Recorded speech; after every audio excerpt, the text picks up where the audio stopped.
Ako po ay pinauuwi po ninyo kaya ako po uuwi. Hindi naman po ako uuwi kung alam ko naman ng trabaho ko ay proteksyonan po kayo. Opo, pero kailangan po akong umuwi.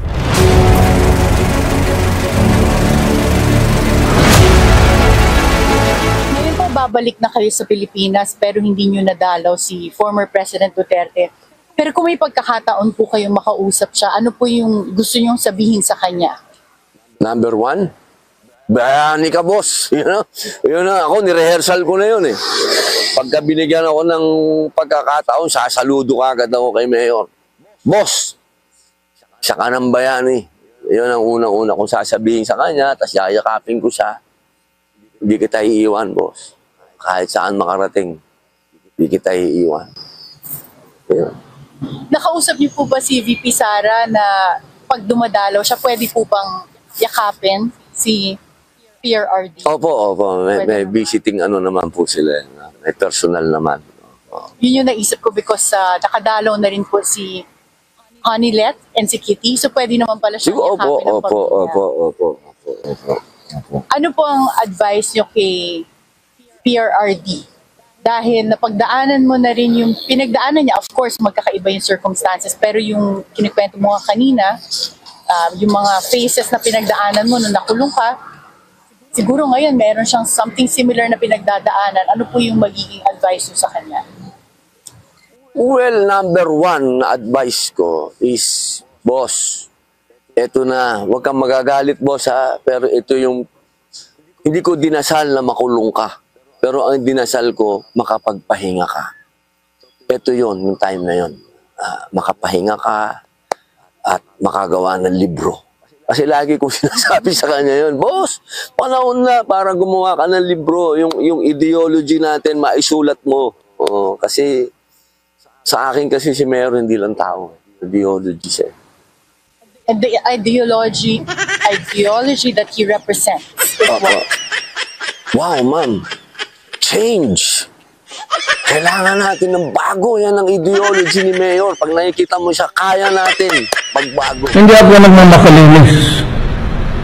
Marami rin ako nanakaw pero maubos na. So, wala na. Mahirap kayo. Putang ina, sige. Magtiis kayo sa hirap at gutom. Wala akong pakialam. Na lang, sa ngayon, ang utos sa akin ni Mayor, mga kampanya. So, yun po ang gagawin natin. Dito, naglalakad ka lang po mag-isa, naka-backpack ka, nag-train ka pa, hindi ka masyadong nagkukotse.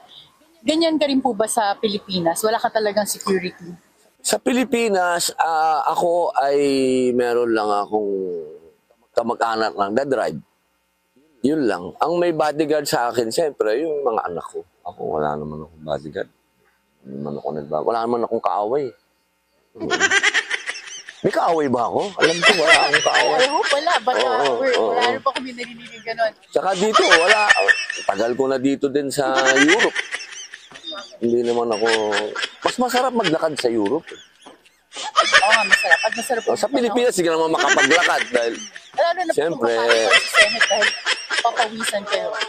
Hindi lang yung papawisan, hindi ka na makakatrabaho. Kasi puro picture na lang ang gagawin mo. Nagawa sa Davao, nagawa niya sa Pilipinas, nagkaroon lang ng pandemic. Kaya natin to. Matupad lang yung sinasabi niya. Kaya natin to. Bumoto lang kayo ng tama. Kita, ma'am, lagi, ang panalangin ko po ay nasa inyo. Dahil kayo po ang nagsisilbing leader namin ngayon. Kayo po ang tumitindig. Kaya lahat po kami ay nasa likod po ninyo. Ako po ay pinauuwi po ninyo, kaya ako po uuwi. Hindi naman po ako uuwi kung